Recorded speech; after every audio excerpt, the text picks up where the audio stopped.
We focused in the previous Dvar Torah about the tribe of Dan and the relationship to the month of Adar, a fascinating chidush from Moshe Wolfson, who instead of going according to the simple approach of the Arizal, it's found in the Gra as well, that the month of Tevet corresponds to Dan. He says that while we're in Galut, while the Jewish people are still traveling, while we're still dealing with the challenges in life, it's Dan the tribe that's Lishuatcha Kiviti Hashem, the Dan, the tribe that relates to Emunah. They're the ones in the back of the bus. Ma'asef L'Kol HaMachanot. They gather in all the people that get lost, all the items that get lost, but we said also all the neshamot that get lost. They bring us back. They correspond to the neshamot at the end of days. So while we're traveling, we haven't come to the messianic times yet. We haven't come to our resting spot. They move from the 10th spot, the 10th month of Tevet. It's actually a typo in his previous Dvar Torah. I think it's at 9th. It should be 10th. He moves from the 10th month of Tevet to the 12th month of Adar. He's the very back, corresponding to the month of Adar. So that's what we spoke about in our previous Dvar Torah. Whenever we get to Vayakhel, Pekudei, we always get into our beautiful Dan Torah, because we always have the Divrei Torah about Oholiab ben Achisamach, the Mateh Dan. We have the helper of Betzalel from the tribe of Yehuda who was building the Mishkan. We have Oholiab from Dan.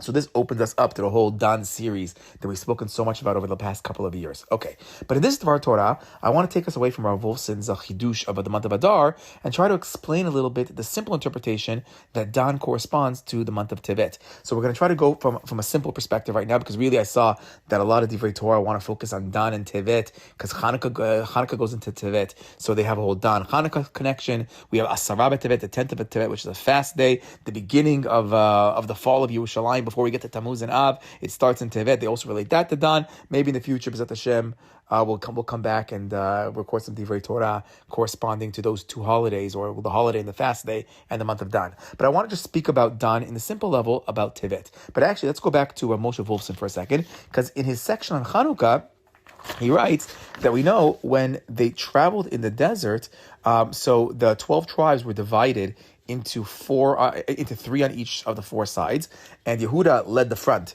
Yehuda was in the east, leading the first of the three tribes, and Dan was in the north. The last of the three tribes was being led by Dan. So Dan led the tribes of Dan, Asher, and Naphtali. So as the Arizal learns, how they were traveling is how the months would relate to them. But the head of each of the corners, the north, south, east, west, the head of each of those four sections was in charge of it all. They were like the rosh of those three. So says Rav Wolfson in his Chanukah section, he says, "V'yadua shechodashim Tevet, Shevat, and Adar." He says, you know, the last 3 months of the year, the 10th, 11th, and 12th month, hem keneged Dan, Asher, Naphtali. It's those three tribes. The kulam nikreu al shem Dan, because Dan is the head. Degel machaneh Dan. He's the one that leads the last three. So really, all three of the last months correspond to Dan. Shehu mina Yehudin shebashvatim ukmochen chodesh Tevet hu chodesh Yerud be'od. And then Rav Wolfson in that section is going to speak about the Dan Tevet connection. So in our last Dvar Torah, we spoke about the Dan Adar connection, but let's go to the very beginning. Dan is that 10th tribe to travel. So let's now focus on Dan, the 10th tribe to travel, with the 10th month of Tevet, and try to go with the more mainstream approach of the Arizal. How does Dan connect to Tevet? Now, but Ezrat Hashem, for this Dvar Torah, I'm basing a lot of it off of a friend of mine in my neighborhood, of Aryeh Leibowitz. He runs a shul over here. He also runs the Gap Year program at Shalavim. So this is based on a shiur that I heard from him, where he tries to give the base level.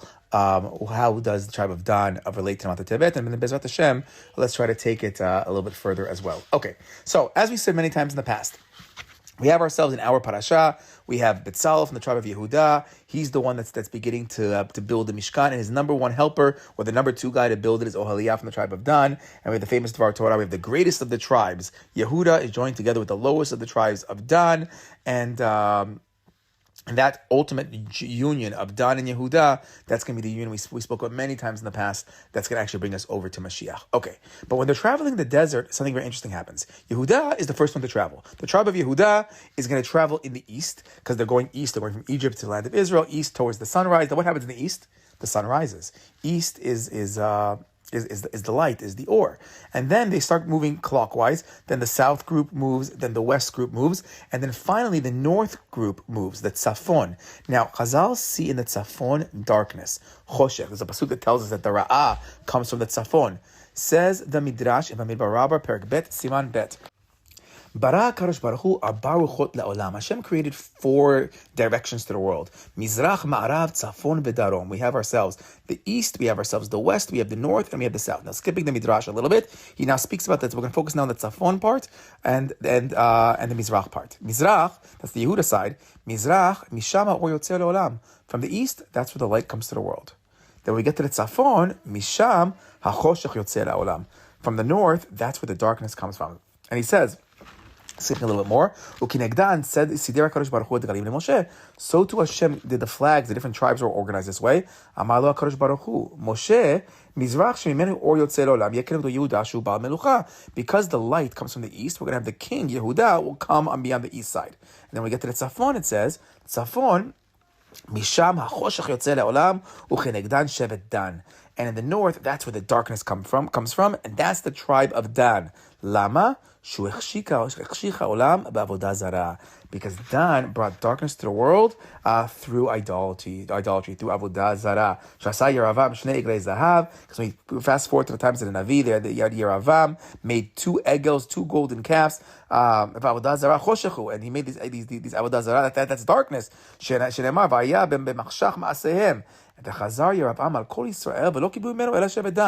Yeravam went to all of his 10 tribes. This is a separation now of the 10 tribes from the rest of the Jewish people, and he tried to find somebody to take his avodah zarah, and nobody accepted it except for the Shevet of Dan. And then it says, and one of them he put in Dan. And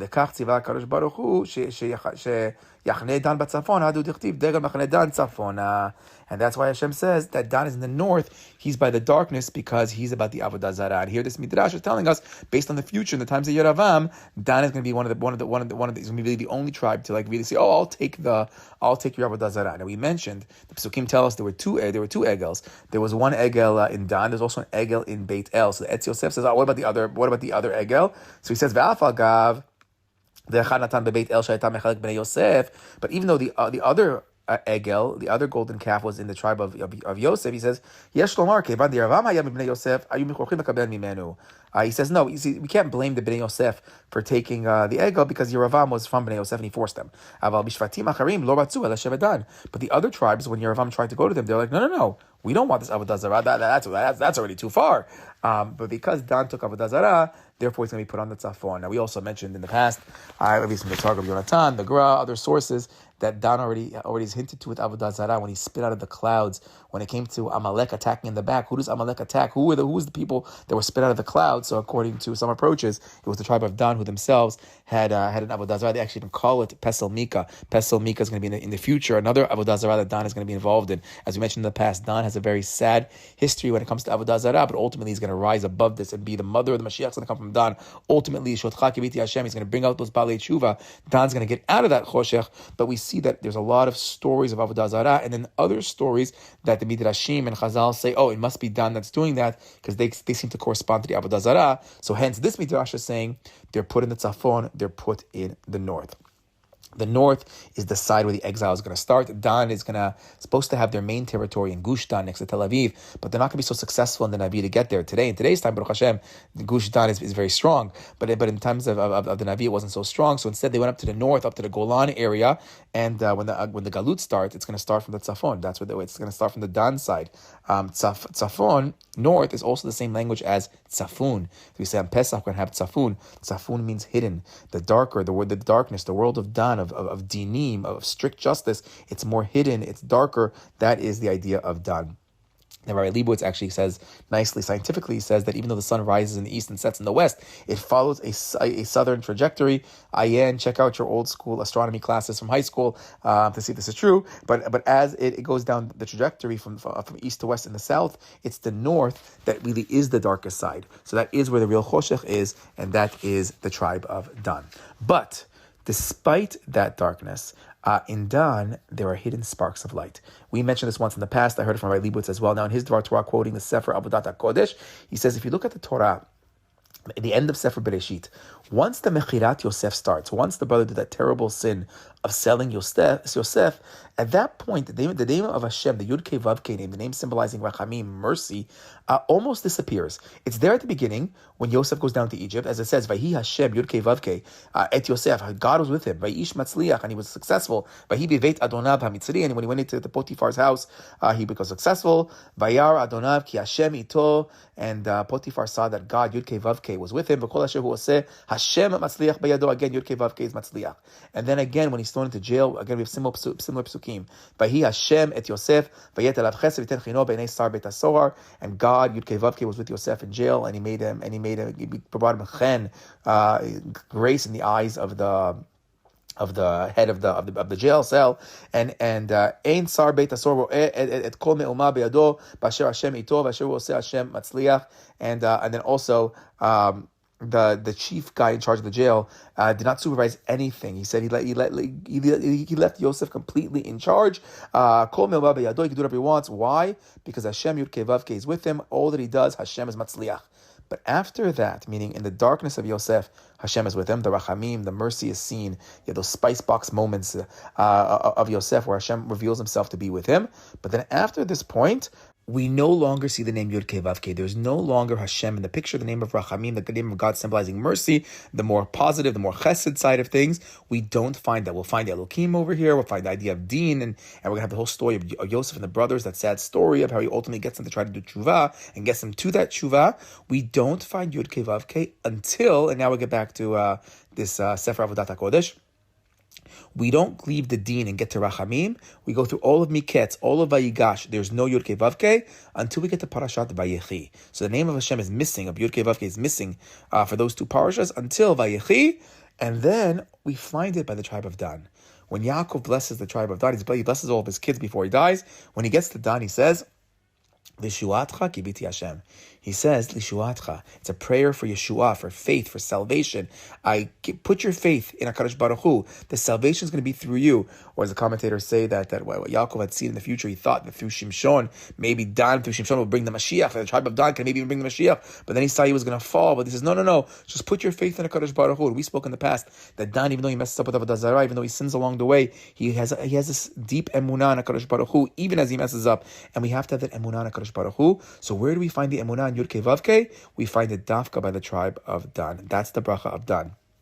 So in Dan, the name mean is language of Din, is strict. We have the Rachamim as well. Inside, it's hidden in there. And that's why we said in the past that even though our tradition is Mashiach is going to come from the tribe of Yehuda, Mashiach ben David, that's the father of Mashiach. The mother of Mashiach is going to come from Dan. Okay. So here we have ourselves the idea of a hidden light in the darkness. Now, let's now turn to a Zohar, the fascinating Zohar that's now going to relate back to our topic. The Zohar discusses baby Moshe. When Moshe Rabbeinu was born, in the very beginning of his life, he was born a little bit early. His mother gave birth to him 3 months early, and that's why. And she hid him away because the Egyptians were going house to house, throwing the baby boys into the Nile. But she had the ability to hide him away for 3 pesukim. Explains the Zohar. Not only was Moshe Rabbeinu hidden away, but so too was the Or. So too was the special light. We'll see what this means. Okay, let's go to the pasuk in Shemot. This is Shemot, Perek Bet, pasuk Bet says as follows: Vatahar Isha, and the woman gave birth. Talking about Moshe's mother. Vateled Ben, and she had a son. Vateroto ki tovu. And she saw that he was tov. Batitzpenehu shlosha yerachim. And she hid him away for 3 months. Says Rashi, what does it mean ki tovu? Keshenolad nitmaleh habayit kulo ora. What does it mean that he was goodly, he was tov? It means when he was born, the whole house was filled with ora, was light. So Moshe Rabbeinu corresponds to the light, but we're going to see this light's going to be hidden away for 3 months. This light is going to correspond to the Moshe Rabbeinu. It's also going to correspond in a second, we'll see in the Zohar, to the Holy Torah as well. So says the Zohar. The Zohar in Breshit, Lamed Vav, says as follows: Vayomer Elohim yihi or, vayhi or. Going back to the creation of the world, Hashem creates light. Veda, and you should know, Ihu Nehora Debraku Chabichu Bekadmita. This is the original light that Hashem used to create the entire world. Behu Nehora De'ina, and this is the light of the ayin, of the eye. Vehu Nehora De'achazi Beku Chabichu La'adam Kadma'a Vavechazi Bemisyafe Alma Va'atziafe Alma.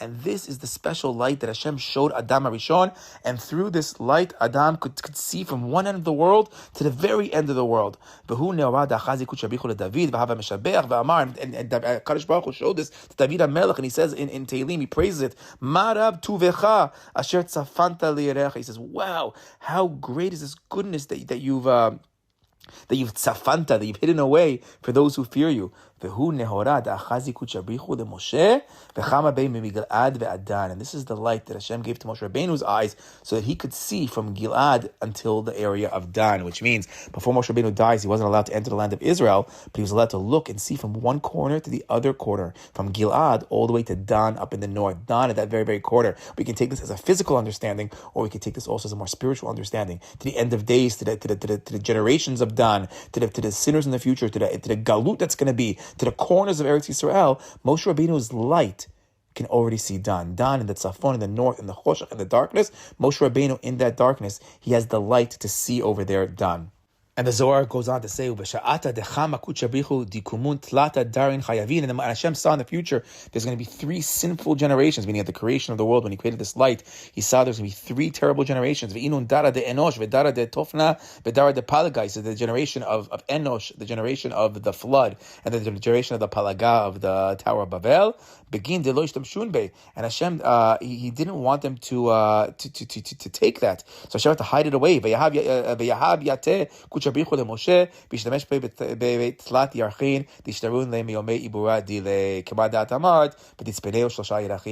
Hashem took it away because he was scared of those 3 generations. And what did he do with it?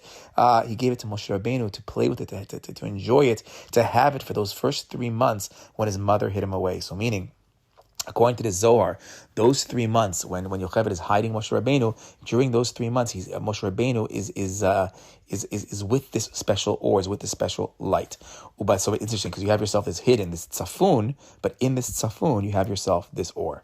After 3 months went by, he came before Paro, and then Hashem took away the light. We're going to see another Zohar that seems to say slightly different ideas. And then he says that this light was taken away from Moshe Rabbeinu until he got the Torah at Har Sinai, and then when he got the Torah, now the light became his to use for the rest of his life. And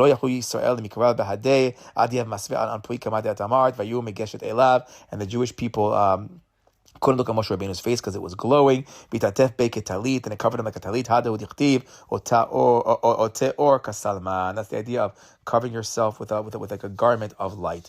So Moshe Rabbeinu gets this light on his face. He was zocheh to this light in the first 3 months of his life, hidden, and then more openly after he gets the Torah. Interesting, the Zohar is going according to the idea that the light came from the Torah itself. We have the other simple pshat, the psukim, that say that the light came only after the sin of the Ega, when Moshe does the tshuva, and the crowns of the Jewish people left them and went to Moshe instead, and that light only came after the tshuva. That seems to be one approach, but according to the Zohar, maybe already Moshe had that light even earlier on, although many other mystical ideas say that that's really the light of the first luchot go to Moshe Rabbeinu when he makes the second luchot, and that's really where it came from. We have a similar Megillah Mukot, says the Megillah Mukot,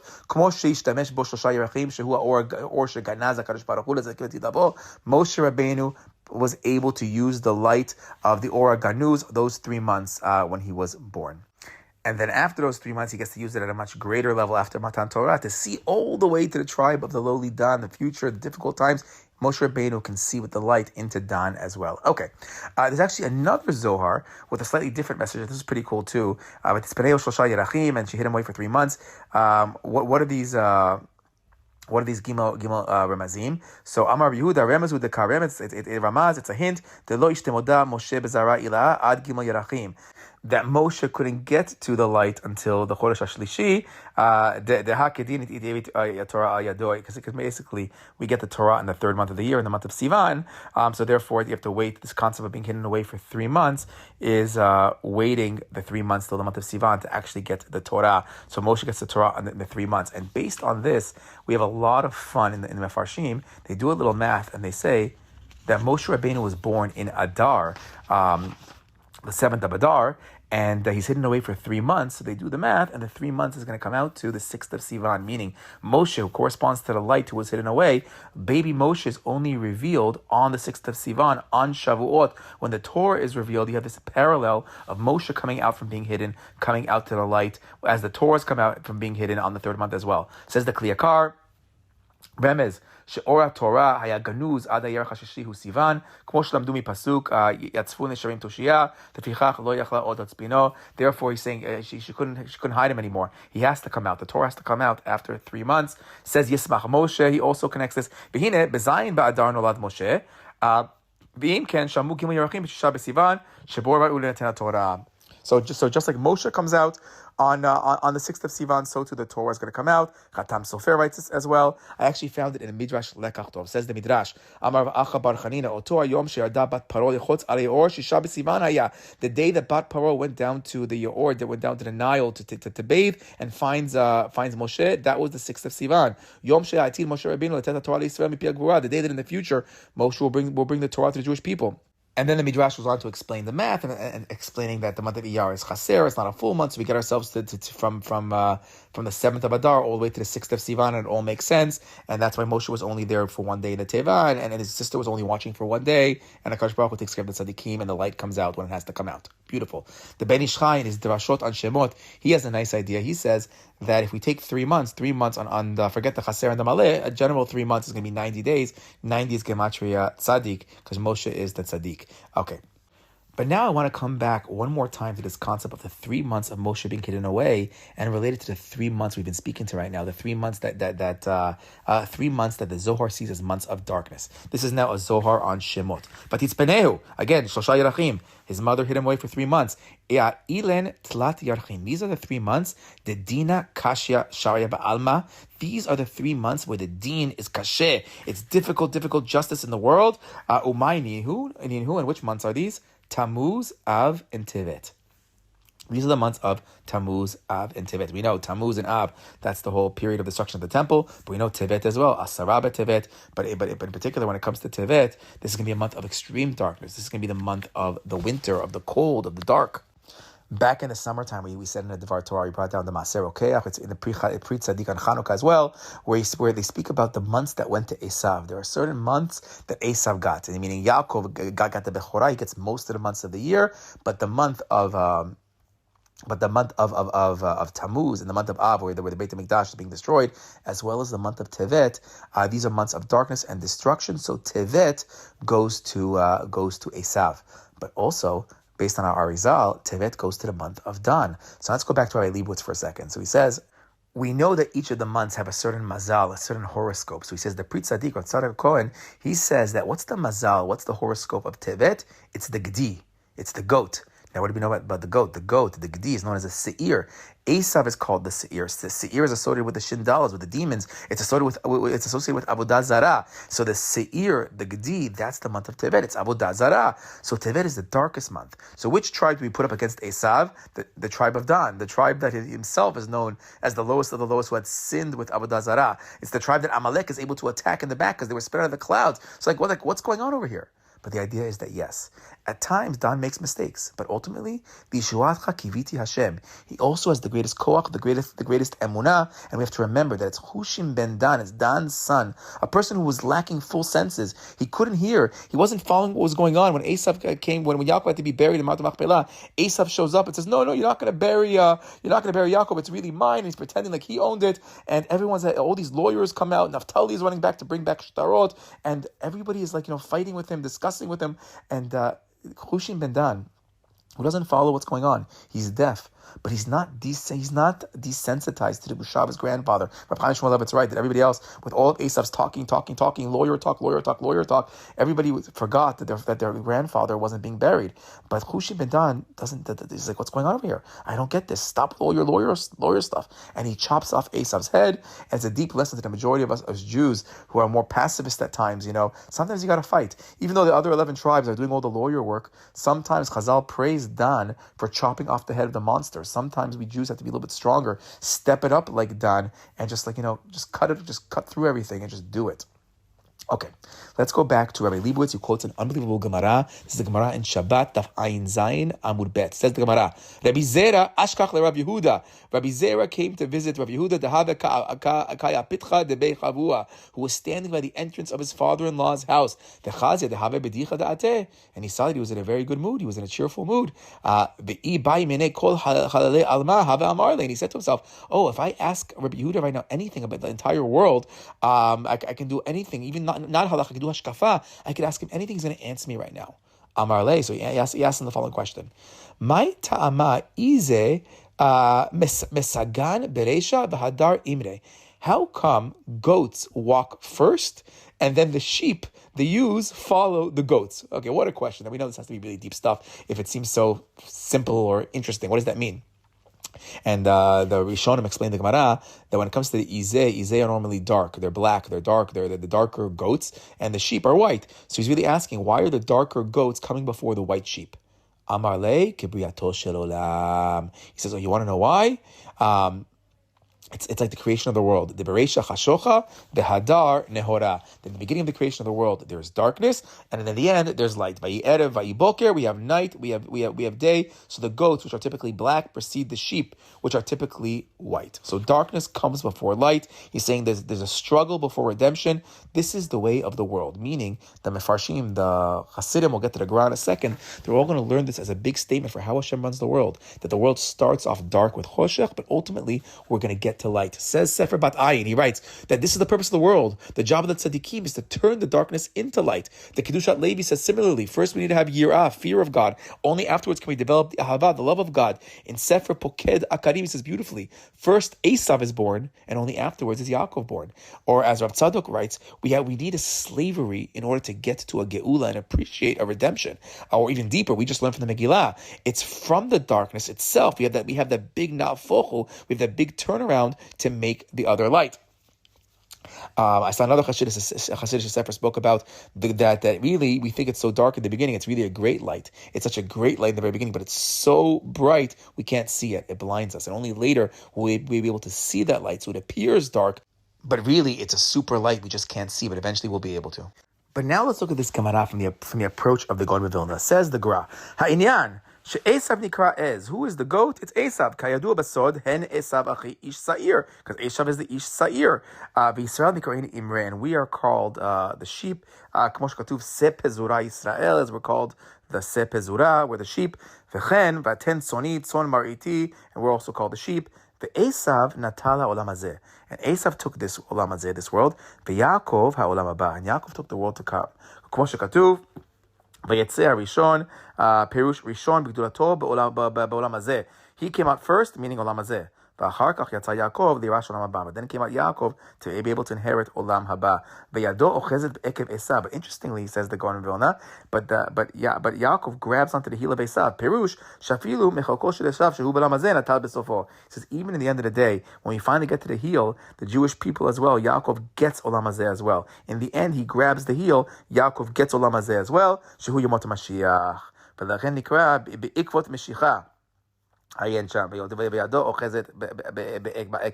So therefore it says that that's where the Ikvah de Mashiach, the heels of the Messianic era. What's the heels of the Messianic era? That's the time when Yaakov grabbed the Ekev. That's the time of us actually getting Olam Hazeh as well. And now he's going to explain the Gemara. This is why it says that the the dark come first. Why? Because Esav gets his chelek kodem. He gets his part first. Amar le kibriyato shel olam ki kol briyash b'olam klipato kodem el apri. He says, is this the way the creation of the world works? Because the creation of the world is that the klipa, the peel, comes before the pri. Bereisha chashocha b'hadar nehora. First you have darkness, then you have light. As it says, v'aretz hayta tohu vavo v'choshech al pnei tehom. That was the beginning. And that corresponds to the Dalet Galiot. He says, Tohu, Vo, Choshech, Tehom are the four exiles, Shegalu Yisrael, V'achar kach, V'ruach Elohim merachefet, Shu Ruchosh Shel Mashiach. And then afterwards, the Ruach Elohim comes out. Now we have the Ruach of Mashiach, Vayior, and then we have the Vayior, Zehu Ha'or, Shedignaz Tzadikim, La'atid Lavo. This is the Or for the future. I have actually a beautiful Perush and Maya Gra on this section called the Brit Eliyahu. And he quotes another Zohar that goes in this direction, that Esav is the Klipa, Esav is the Sitra Achara, and he's the peel on the Klipa. He is the Orla before the Brit Milah. That's Esav, and then eventually, though, we're going to get to the Yaakov, we're going to get to the light, we're going to get to the Jewish people. I found similarly in Breslov Torah, if you open up the Likutei Halachot, Yoradea and the laws of the Orla. So it says over there, V'zeu sham Rabbeinu Zal. My ta'ama ize. Now he's going to explain this Gemara. What does it mean? Ize ze bechinat memshelet ha'akum. Who are the goats? It's the non-Jewish nations. Shenikraim seirim ve'izim. They're called the goats and the goats. K'mo shekatuv v'tzafir v'sa'ir melech Yavan, because the Greeks are called the Sa'ir. U'k'mo shekatuv hen Esav achi ish Sa'ir. Imri ze bechinat Yisrael shemshu l'kvasim. But we are the sheep, as Rashi taught us. And then he goes on to explain, so, okay, but why did the non-Jewish nations come out first? So he says, oh, that's like the creation of the world. And now says the Breslov Torah over here, B'chinat zot, shatzimtzum, shu'ikar klal ha'makom kadam the klal ha'olam. This is, umisham nimshach sha'choshech kadam la'or b'klipa kodem l'pri. This is how HaKadosh Baruch Hu created the world. This is the whole secret of the tzimtzum, of Hashem contracting himself. You have to create a space. You have to have a darkness in order to have a light. You have to create a world where we can have ourselves free will. You have to have a klipa before you can get to the actual pri. This is part of the hidden secrets of the world, that we have to have a darkness in order to have a light, or be able to see that light. Okay. So now going back, now putting it all together. The darkness of Tevet, it's dark, it's the winter months, it's the cold times, but it has this hidden light. It has this koach of Dan. The Pri Tzadok on Chanukah writes that in the times of Mashiach, the whole world will be in the realm of igulim. It'll be circles and not kavim, not straight lines. We gave it to Bar Torah many years ago about the circle versus the square, two types of avodah. But in the world of lines, there's a hierarchy. There's the person on top, the person on the bottom. But at the end of days, says the Gemara, it's not going to be like that anymore. But all the tzaddikim are going to stand in a circle with HaKadosh Baruch Hu, so to speak, Vayakhel in the middle, and everyone's going to be standing equal distance to HaKadosh Baruch Hu. That's what we're trying to get to. Says the Pri Tzadik, the same thing happens in the Dan Yehuda relationship. We think Yehuda is the highest of the tribes and Dan is the lowest of the tribes. We think Dan is on the bottom of the ladder, yet Eliab is working alongside Betzalel in our parasha. What's going on over here?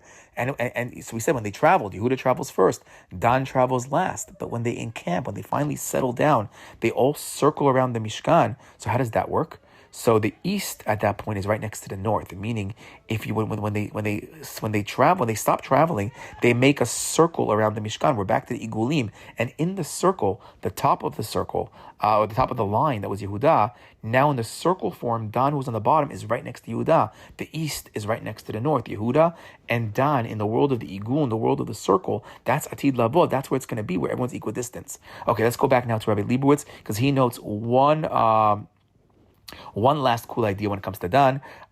We know Dan is known for the idolatry also of the Pesel Mika, Ayen in the Tanakh, that he had a certain idolatry called Mika. But he says, we know in Jewish history, there was another Mika in Jewish history. There was a Navi, one of the prophets. And if we open up the Navi in Mika, this is Perak Zayin, Psukim Zayin and Chet, this Navi is going to give us major, major hope, and we're going to see the whole themes of Dan in these Psukim. Says the Pasuk, Vani Ba'Hashem etz atzapeh. And I am going to look at the Yud Kei Vav Chei. Ochila le'elokei Yishi, Yishma'eni Elokai. I will wait for Hashem to save me. Again, we have the Yishi. May Hashem hear me. So we have Dan looking towards Yud Kei Vav Chei, looking for the Yeshua, looking for the salvation. Then it goes on. Al tismechi oivati li. He says, do not rejoice over me, my enemies. Ki nafalti kamti. Because though I have fallen, I'm going to get up. Ki eshev bachoshech Hashem orli. Because even as I sit in the darkness, Hashem is my light. Meaning in the darkness of Dan, there is this prayer, this lishuat chaki biti Hashem. There's this looking to HaKadosh Baruch Hu for the salvation. There's this or that's really hidden in the darkness. And that's the secret of Dan. That's the secret of Dan and the month of Tevet, this cold, cold winter month that was given over to Esav. No, ultimately Dan, just like Hushim ben Dan, is going to step it up from those lowest people in the lowest of the month, the coldest of the month. They're going to become our greatest heroes. Shabbat Shalom.